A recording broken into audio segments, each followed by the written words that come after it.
اللہ یہ کہ جب حضرت ابراہیم علیہ السلام نے بحکم الہی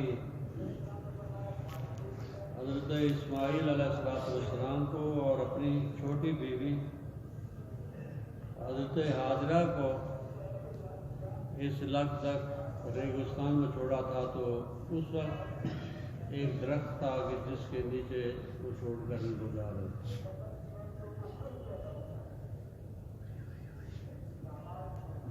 ماضی کے ان اوراق کو دیکھنے کے بعد موجودہ جو بیت اللہ شریف اور اس کے گرد و نواح کی جو صورتحال ہے وہ انسان بمشکل یقین کر سکتا ہے کہ اتنی تبدیلی اس جگہ کیسے ممکن ہوئی۔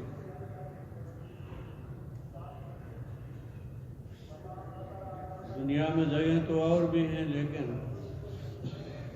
خانہ کعبہ کو یہ شرف کیسے ملا کہ پوری دنیا کے لوگ اور پوری دنیا کا پھل وہاں جمع ہو گیا، اور اتنی بلند اور بالا بلڈنگیں بن گئی کہ انسان برتا حیرت میں رہ جاتا ہے۔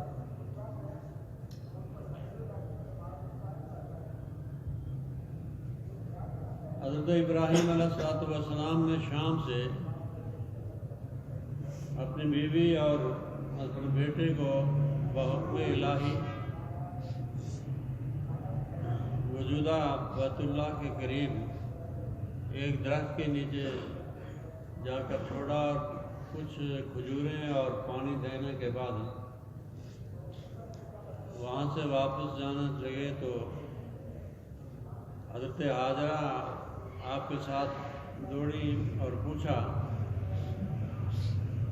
کہ آپ ہمیں یہاں کیوں چھوڑ کر جا رہے ہیں؟ تو حضرت ابراہیم علیہ السلام خاموش رہے، اور خاموش رہنے کے بعد پھر انہوں نے جب بار بار پوچھا اور یہ سوال بھی کیا کہ آپ اللہ کے حکم سے ہمیں یہاں چھوڑ کر جا رہے ہیں یا ویسے چھوڑ کر جا رہے ہیں؟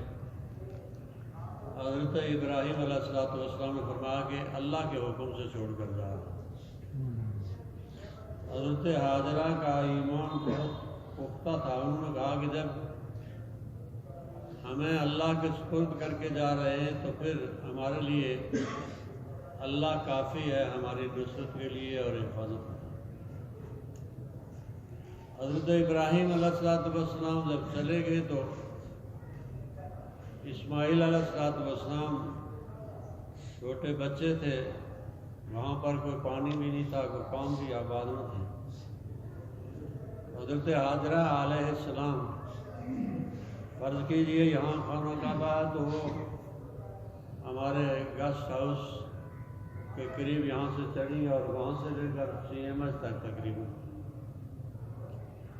یہ دو پہاڑیاں تھیں جس کو صفا اور مروہ کہتے ہیں، اور یہ اتنی متبرک پہاڑیاں ہیں کہ جن کا ذکر اللہ رب العزت نے قرآن پاک میں فرمایا ہے ان الصفا والمروہ من شعائر اللہ، بے شک صفا اور مروہ اللہ کے شعار میں سے یہ دو پہاڑیاں جو بھی شعار اللہ میں ہیں۔ تو صفا پر چڑھی اور وہاں سے دیکھا کہ ادھر ادھر کوئی آبادی ہو، نہ آبادی نظر آئی۔ وہاں سے اتری اور نیچے نالا تھا درمیان میں، اب اس کا تصور بھی نہیں ہو سکتا۔ نالے سے دوڑ کر مروہ پہنچی اور مروہ پر چڑھ کر دیکھا پھر بھی کوئی آبادی نہیں ہے۔ وہاں سے پھر صفا سے مروہ یہ 7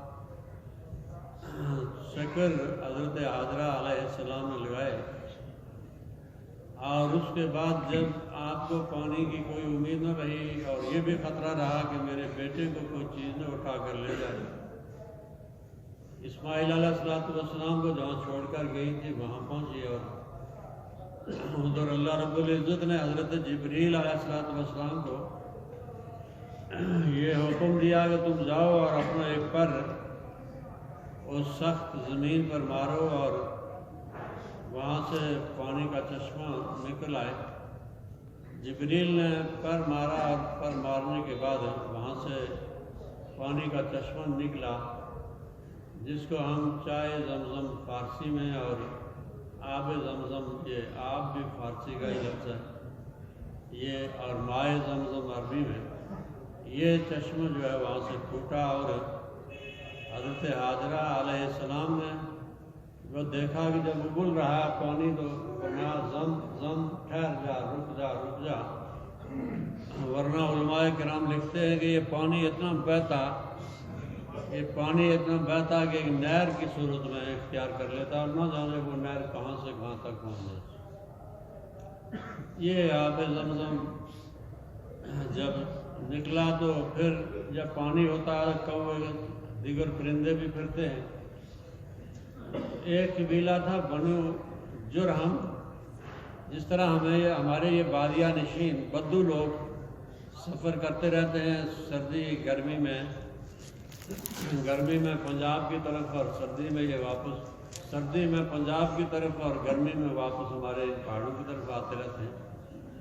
ایسے ایک قبیلہ تھا جس کا نام ہے بنو جرہم۔ انہوں نے دیکھا کہ پرندے اڑ رہے ہیں اور معلوم ہوتا ہے کہ یہاں کوئی آبادی ہے یا کہیں پانی ہوگا۔ انہوں نے تلاش کیا اور تلاش کرنے کے بعد دیکھا کہ حضرت حاجرہ اور اسماعیل علیہ السلام ہیں اور وہاں پانی جو ہے ابل رہا ہے۔ انہوں نے وہاں ڈیرا ڈال دیا اور خود بھی اپنے جھونپڑے بنا لیے، اور حضرت حاجرہ کا بھی ایک چھوٹا سا جھونپڑا بنا لیا جہاں وہ رہ رہی ہے۔ یہ تھوڑی سی تاریخ ہے جو حضرت ابراہیم علیہ السلام کے متعلق ان کی خانہ کعبہ کی تعمیر سے پہلے کی۔ بعد میں خانہ کعبہ تعمیر ہوا، اس کے سلسلے میں ہم نے عیدوں کے موقع پر ویسے بھی واقعات آپ کو سنائے ہیں، آپ خود بھی آپ نے پڑھے ہیں۔ جب یہ خانہ کعبہ بن چکا اور اس کے بعد حضرت ابراہیم علیہ السلام نے دعا کی تھی، اور دعا اللہ رب العزت سے کی تھی، اس لیے کہ کوئی چیز مانگنی ہو تو صرف اللہ سے مانگی جائے۔ اللہ رب العزت غنی ہیں، صمد ہیں، اور ہر ایک کو دیتے ہیں اور دے کر احسان بھی نہیں جتلاتے۔ حضرت ابراہیم علیہ السلام نے اللہ رب العزت کی بارگاہ میں دعا کی، جو سورہ ابراہیم کی آیت نمبر 35 میں ذکر ہوئی ہے۔ اعوذ باللہ من الشیطان الرجیم۔ وَإِذْ قَالَ إِبْرَاهِيمُ رَبِّ اجْعَلْ هَٰذَا الْبَلَدَ آمِنًا، اور جب حضرت ابراہیم علیہ السلام نے اللہ رب العزت سے یہ دعا مانگی کہ رب اے میرے پروردگار اجعل بنا هذا البلد، یہ جو مکہ ہے اور خانہ کعبہ کے گرد و نواح ہے، اجعل هذا البلد آمنا، اس شہر کو امن والا بنا۔ اب دیکھیے یہاں پر ایک نقطے کی بات ہے کہ حضرت اسماعیل علیہ السلام کو لک صحرا میں چھوڑ کر گئے، اور کچھ عرصے کے بعد وہ یہ دعا فرما رہے کہ اس شہر کو آپ امن والا بنا۔ شہر کی تو جو تعریف ہے کہ شہر کس کو کہتے ہیں، جو جمعہ کی صحت کے لیے بھی باعث ہوتا ہے۔ شہر کی مختصر اور سادی تعریف یہ ہے کہ جہاں انسانی ضروریات کے لیے تمام چیزیں مہیا ہوں، اس کو شہر کہتے ہیں۔ یہاں پر تو بڑی مشکل سے پانی مہیا ہوا تھا، اور جھونپڑی تھی یا چند جھونپڑیاں تھیں، تو حضرت ابراہیم علیہ السلام مستقبل کے اعتبار سے جو اللہ رب العزت نے ان کو بذریعہ الہام یہ بتایا تھا کہ یہ ریگستانی رہے گا، یہ پہاڑیاں اور اس طرح کی جو ہے وہ کنکریاں یہاں نہیں رہیں گی، بلکہ یہ بہت بڑا عظیم شہر ہوگا۔ اور آج ہم دیکھ رہے ہیں کہ 35 لاکھ سے زیادہ لوگ ہر سال جو ہے وہ حج کے لیے جاتے ہیں، اس سے بڑا شہر اور کیا بن سکتا ہے۔ وَإِذْ قَالَ إِبْرَاهِيمُ رَبِّ اجْعَلْ هَذَا الْبَلَدَ آمِنًا، اور اے محمد صلی اللہ علیہ وسلم آپ ذکر کیجئے اس وقت کو کہ جب ابراہیم علیہ السلام نے اللہ رب العزت سے یہ دعا کی، اس مکے کی جگہ کو امن والا شہر بنا لے، اور وَجُنُبْنِي وَبَنِيَّ أَن نَّعْبُدَ الْأَصْنَامَ، مجھے اور میرے بیٹوں کو، مجھے خود اور میرے بیٹوں کو بت پرستی سے اور بتوں کی عبادت سے اے پروردگار عالم دور رکھ، بچا رکھ، اور ان سے ہمیں بعید رکھ۔ اب امن والا شہر انہوں نے دعا کی، اور آج سے صدیاں گزر چکی ہیں، اور آپ حضرات مکہ جاتے ہیں، اور الحمدللہ کہ جس تعداد میں اس وقت رجحان ہے عمرے کا، اور پھر حج کا موسم آ رہا ہے، مجھے سارے ہی بینک والے، حبیب بینک، میزان اور دیگر بینکوں والوں نے آج جو حج پہ جانے والے لوگ ہیں رجوع کریں، تو لگاتار لوگوں کی جو حاضری ہے بیت اللہ میں، آج بھی طواف کرتے وقت وہی حج کا سامان جو ہے وہ نظر آتا ہے آج بھی۔ اور وہاں پر اتنی بھیڑ ہونے کے باوجود ہر شخص کو امن ہے، اور ہر شخص کو امن نہیں بلکہ وہاں جانور جو ہے اس کو بھی امن ہے، پرندے کو بھی امن ہے۔ اور میں یہ بات چھوٹی بات کہہ رہا ہوں کہ جب میں خانہ کعبہ پر غلاف پر نظر رکھے ہوئے تھا، تو اس پر ایک جس کو ہم ترنڈا کہتے ہیں، اردو میں نہ جانے میں اس وقت تعبیر نہیں کر سکتا کہ اس کو کیا کہتے ہیں، اتنا بڑا تھا، وہ باقاعدہ غلاف کے اوپر پھر رہا تھا، ایک رات اس کے اوپر چل رہا تھا، اور اس کو بھی امن تھا، کوئی نہ اسے اڑا رہا تھا، نہ گرے تو اسے کوئی نسل ڈالے۔ کہہ میں رہا ہوں کہ انسانوں کو بھی امن ہے، جانوروں کو بھی، اور دیگر مخلوق، چھوٹی چھوٹی سی مخلوق کو، اس کو بھی اللہ رب العزت نے وہاں امن دیا۔ اور جو ان کا امن چھینے گا،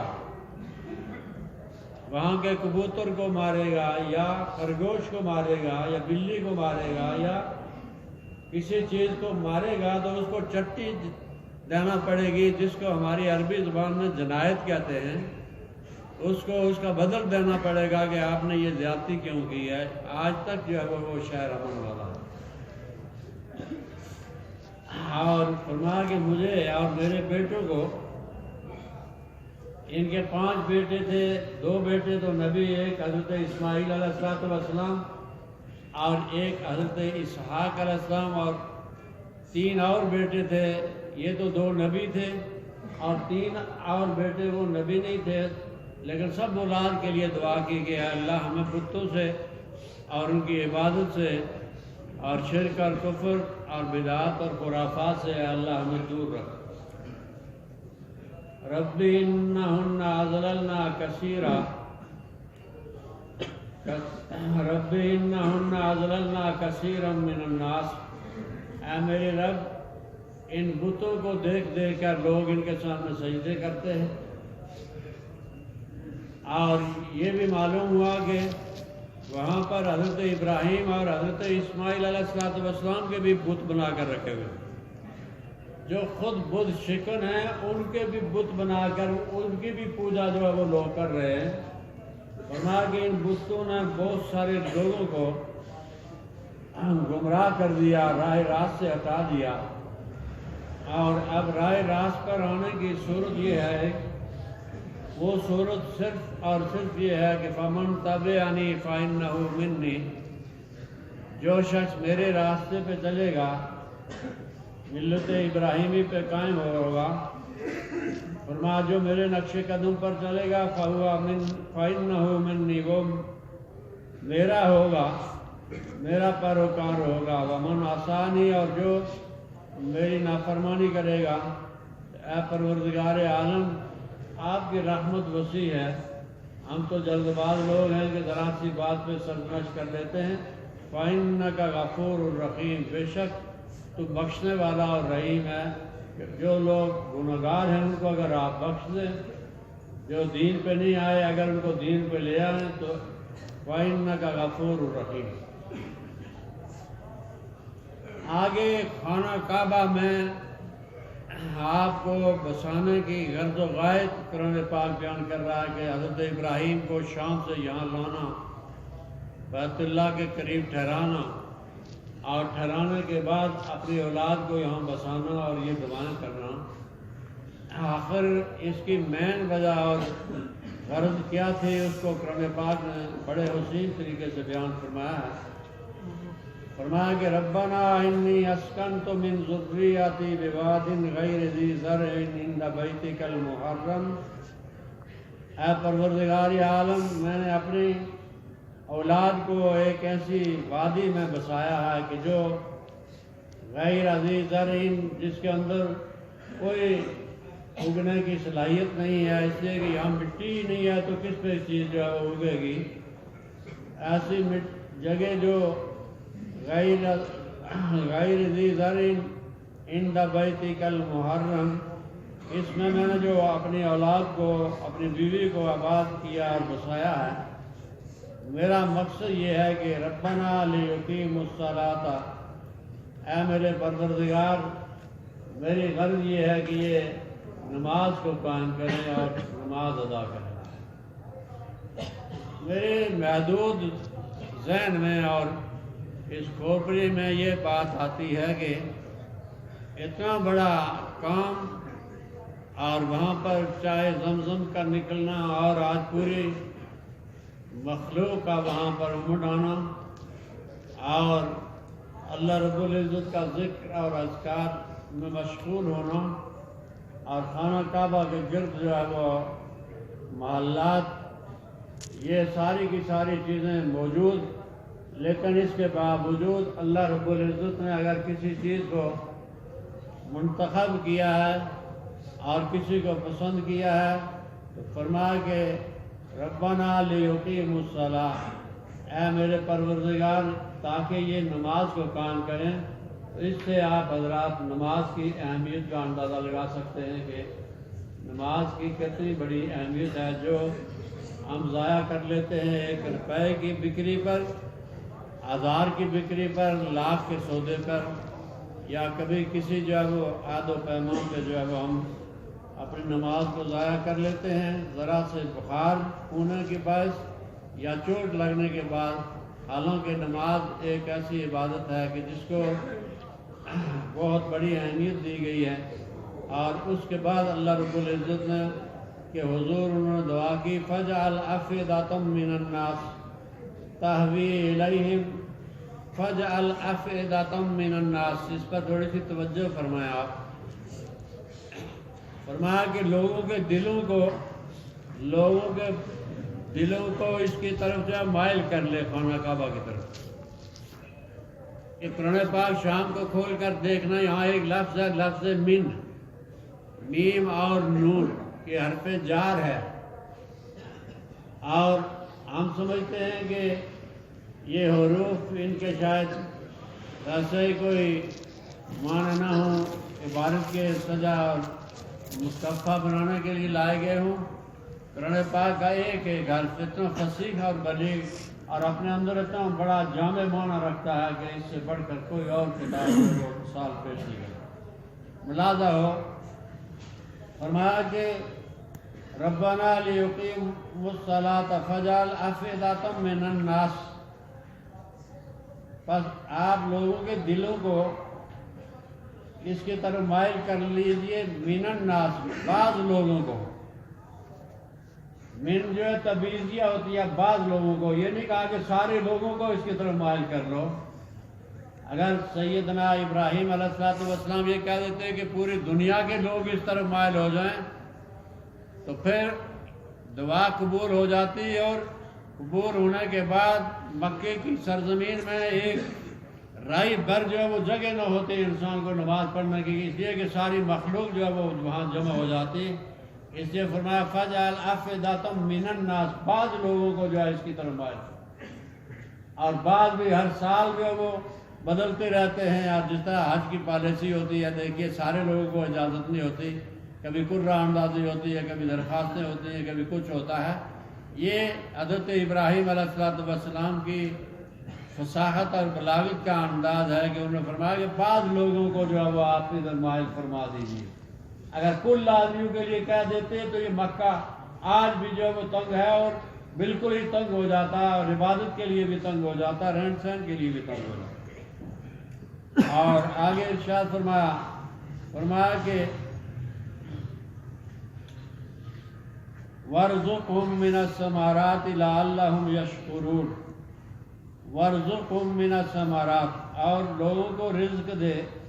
مِّنَ الثَّمَرَاتِ، ثمرات جمع ہے ثمر کی، ثمر کے معنی پھل ہوتے ہیں، اور ثمرات بہت سارے پھل. یہ نہیں کہا کہ یہاں تو ایک پھل بھی نہیں ہے تو کوئی کھجور ہو جانی چاہیے یا کوئی اور جو ہے وہ پھل ہو جانا چاہیے. آپ نے ثمرات جمع لا کر اس طرف جو ہے وہ اللہ رب العزت سے دعا جو ہے منوائی کہ دنیا کے تمام پھل ہر موسم کے ہر مقام پر جو ہے وہ آج بھی اور اس سے پہلے بھی اور آئندہ بھی ملتے ہیں. اور آپ حضرات دیکھ کر آئے ہیں، اور دیکھی ہوئی چیز کو یقین سے جو ہے وہ آپ دوسروں تک پہنچا سکتے ہیں کہ یہ قرآن کتنی صداقت کا حامل ہے. وَمَا وَارْزُقْهُم مِّنَ الثَّمَرَاتِ لَعَلَّهُمْ يَشْكُرُونَ، اور روزی دے یہاں کے بسنے والے رہنے والے لوگوں کو پھلوں سے. لَعَلَّهُمْ يَشْكُرُونَ، تاکہ یہ اللہ رب العزت تیرا شکر ادا کریں کہ مولا کریم یہ زمین بھی تو نے بنائی، آسمان بھی، اور یہ خانہ کعبہ بھی عالم بالا سے تو نے بھیجا، اور اس کی آباد کاری کے لیے اسباب بھی مہیا فرمائے. یہاں آب زمزم کو بھی نکالا اور کاموں کو بھی آباد کیا، اور ہمیں بھی کھانے پینے کے لیے ساری نعمتیں اللہ تو نے عطا کی ہیں. اس لیے اللہ کا جو ہے وہ شکر کریں گے. فرمایا کہ شکر کریں کہ یہ ہمیں نعمتیں بغیر کسی محنت اور مشقت کے ملی ہیں. اور یہ مشاہدے کی بات ہے، یہ دیکھنے سے ہی معلوم ہو سکتا ہے کہ وہاں پر کھانا کس مقدار میں ملتا ہے. یہ راولہ کوٹ میں ہم اس کا پنڈی میں، لاہور، کراچی میں تصور نہیں کر سکتے، نہ اس کو آپ سے سمجھا سکتے ہیں. البتہ یہ زبانی کہہ سکتے ہیں کہ وہاں پر کھانے کے لیے ہم نے جہاں تک دیکھا ہے کوئی ٹیبل، کوئی ہوٹل، کوئی جگہ، کوئی ایسا مقام نہیں ہے کہ جو وہاں تقسیم ہی ہو رہا ہے. لوگوں کو کعبہ دیا جا رہا ہے، کھجوریں تقسیم ہو رہی ہیں، روٹیاں دی جا رہی ہیں، اور ہر شخص جو ہے مطمئن زندگی بسر کر رہا ہے. یہ ایک شخص حضرت ابراہیم علیہ السلام کے خلوص کا نتیجہ ہے، دعاؤں کا نتیجہ ہے. اگر ہم سارے حضرات مل کر دعائیں کریں اپنے لیے بھی دوسروں کے لیے بھی، تو اللہ رب العزت ہماری دعاؤں کو کبھی بھی رد نہیں فرماتے، قبول فرماتے ہیں۔ اور اس میں سب سے بڑی جو دعا ہے وہ ایک ہی دعا ہے کہ اللہ رب العزت ہر شخص کا ایمان پر جو ہے وہ خاتمہ فرمائے۔ یہ ہمیشہ دعا کیا کریں کہ ایمان پر خاتمہ ہو۔ باقی یہ جو دنیا نظر آ رہی ہے قیمتی کی مانند بھی نہیں ہے۔ اور اس کے ساتھ ساتھ یہ بھی دعا فرما لیں کہ یہ مسجد جو ہماری عبادت گاہ ہے، اس کا تعلق ڈائریکٹ خانہ کعبہ سے ہے۔ خانہ کعبہ کی تعمیر کو دیکھ کر انسان جو ہے وہ مثال نہیں دے سکتا کسی چیز کی، تو ہم بھی کوشش کریں کہ اپنے جو اخراجات ہیں ان میں سے تھوڑا تھوڑا جو وہ نکال کر مسجد میں حصہ ڈالیں، تاکہ ابھی ہمارا جو پروگرام ہے مسجد کا، پیچھے میں اعلان نہیں کر سکا، آج اعلان کر رہا ہوں کہ ہم چاہتے ہیں کہ اس مسجد کا یہ محراب، اس میں جو ٹائلیں وغیرہ لگ جائیں، یہ فرش جو ہے یہ بن جائے، اور ان کھڑکیوں کے ساتھ ساتھ ٹائلیں جو ہے وہ بہترین خوبصورت لگ جائیں اس کے اوپر بھی۔ اور یہ خوشخبری تو آپ کو سننا ہی جو ہے وہ پڑے گی کہ اوپر والا جو 16 کھڑکیاں ہیں، جس طرح یہ 16 کھڑکیاں لگی ہوئی ہیں، اس کے لیے ہم نے پیسے کمپنی کو، شاہین کمپنی ہے یہ کوپر محل جو ہے، اس کے ساتھ آپ میں سے بھی کوئی جائے تو وہاں ان سے ملے اور ان کو کہا کہ آپ جو اچھا کام کر رہے ہیں۔ ان کو ٹھیکہ بھی دے دیا ہے، پیسے بھی کچھ بھیج دیے ہیں، مزید جو ہے وہ انشاءاللہ جو ہے ان کو پیسے بھیجنے ہیں۔ یہ کام ہمارا لگے گا۔ مستریوں سے میں نے تمام مستریوں سے رابطہ آ کر کے کیا ہے، اور گنبد کا کام بھی یہ حضور رہا ہے، یہ بھی انشاءاللہ شروع ہوگا۔ آپ کی دعاؤں کے صدقے سے انشاءاللہ یہ مسجد ہماری ایک اچھی مسجد بنے گی، تاکہ ہم یہ وہی